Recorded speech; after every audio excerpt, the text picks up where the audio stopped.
Hello, this is a demonstration of TERN's fleet health management system for defense. What we're seeing here on the screen is 15 vehicles simulated running around East Austin. Each one of these vehicles is reporting its vehicle health status to TAC.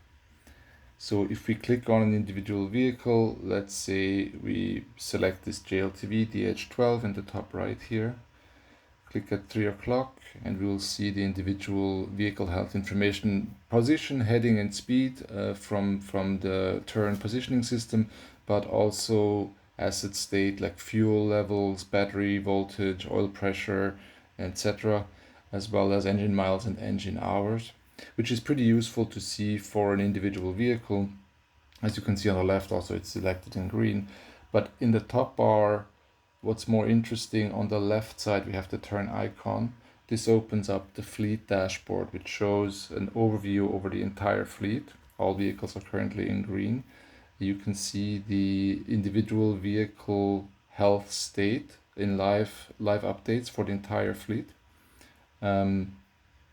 And you can select on the left the call sign. So on ISV DH11, I'm going to click on that, and it's going to jump to that vehicle, show you exactly where it is on the map and its current vehicle state. So this is pretty useful. What we can do in the dashboard as well, though, is filter on specific states. So if you look at the top bar here underneath the titles, there's a gray filter bar. So I can click on any specific one here. Say I'll click on platform and I'll say, okay, show me only JLTV vehicles. And now I'm only seeing JLTVs, and they are highlighted in green up on the map as well.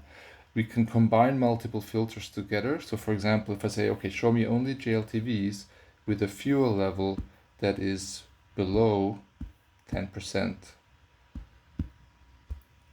smaller than 10, I see there's only one JLTV with a fuel level under 10%.